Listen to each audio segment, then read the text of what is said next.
Welcome back to another video, everyone. And today we're going to be reviewing Gran Turismo 4 on the PlayStation 2 FAT. And here we have a genuine remote for it, a memory card, and yeah. Well, I think that this game, even by today's standards, is still quite fun. I mean, look at all the things that you get here. And then when you go to tuning cars, it's all these different tuning shops. So it's really cool there. But yeah, let's hop into a race and we'll see what it feels like. So here we have the Gran Turismo 4 as you're about to race. You can save replay, all of these cool things that you can do. But let's hop into a race and see what it's like. See how realistic it is, if at all.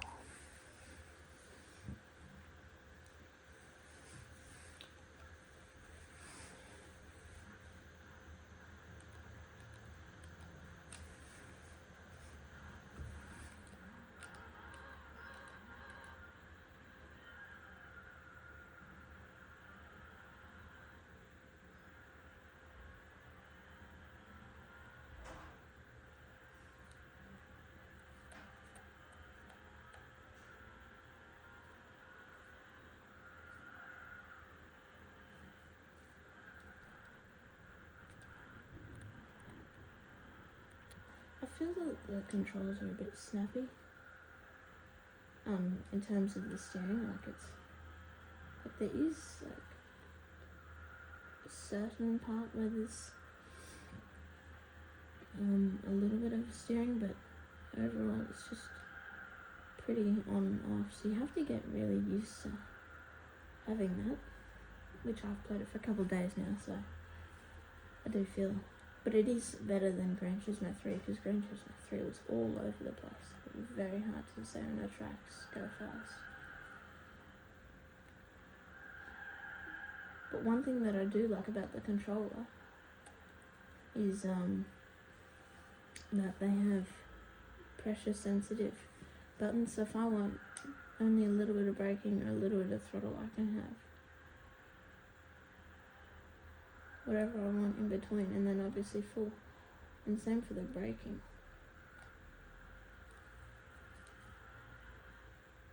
So that is a nice feature, and I've calibrated them to be the front two paddles, but obviously if you want to, you can make yours the X and square buttons. All the buttons, they have sensitive, except I don't think the D-pad does.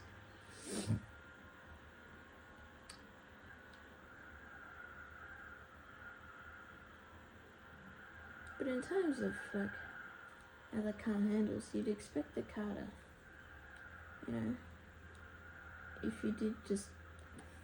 if the steering was like this in a real car, you'd expect it to be like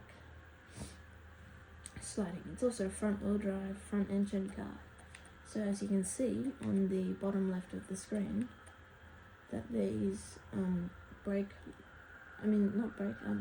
tyre monitors, and they monitor the tyre pressure. And so they seem to be pretty accurate, because I'd expect the tyres, because it's a front wheel drive, so it's got to handle braking, corner and throttle.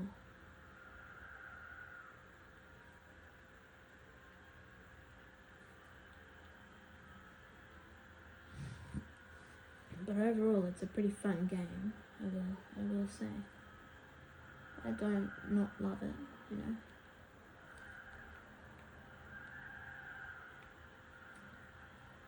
And I just love the ability to modify cars, so you have to modify them so then you can race. You can't just buy them and then go, boom, you set out for something cheap. Unless you played Gran Turismo 3, which then you can transfer 100,000 credits. And you can do quite a lot with that, especially with the used car. And I don't know if you guys can hear it, but I can hear the sound. I'm going to say that it sounds pretty realistic, because it's got traction control, it's not slipping, which I reckon it would in real life. And we've got reverse as well. And then they've also added a new view. So in Gran Turismo 3, it used to just be that view and that view. But now they've got this view, which I'm gonna say doesn't look too bad. But I prefer this view because there's no inside view yet. Because this one, yeah, it's cool. This one, yeah, it looks pretty like rad for the time, I reckon. But this view I find is the best because then you get an idea of what car of this, what, like, if it's understeering, what part is slipping and sliding, you know. But overall, if I didn't have those 100,000 credits, then this would be a hard start. But you do get it eventually in the end. And this game does support steering wheel, which I do have a 360 Modena, I don't know, whatever it's called. But the problem is, it's sort of like a on or off steering wheel. There might be some variation, but it's very bad, and I can't find anywhere in the game, Gran Turismo 3 or Gran Turismo 4, to adjust the linearity. So that might be a letdown for you guys there. But I'll show you what we'll do a whole race, no commentary, and I might speed it up.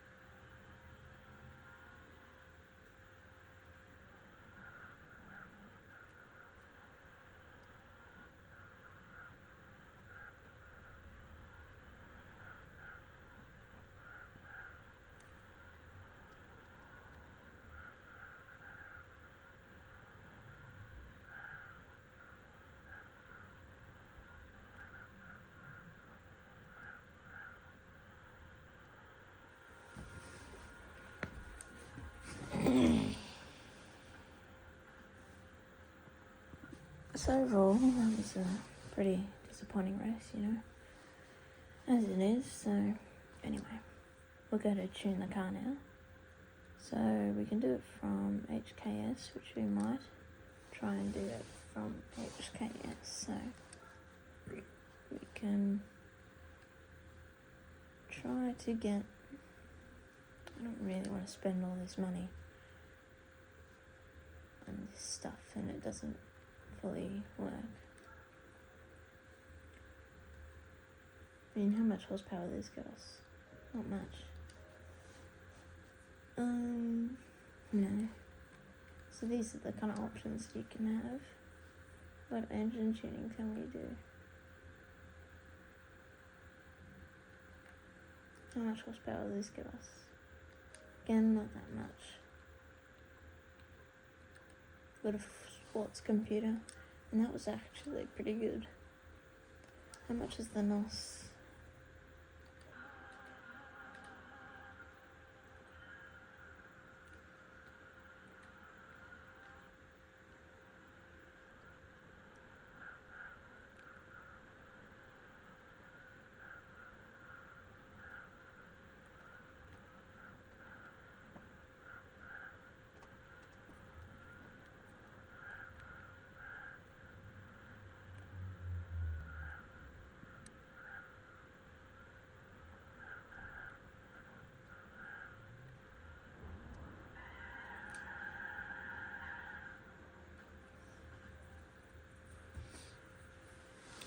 As you can see, my racing didn't improve, and I'm still a bad racer.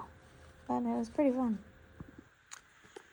But then we also have arcade mode, so that's just basically time trials. If you have more than one PlayStation 2, you can race together via local area network, and you have to have network adapter. Then you can do single race, which is like an easy kind of race, just for nominee.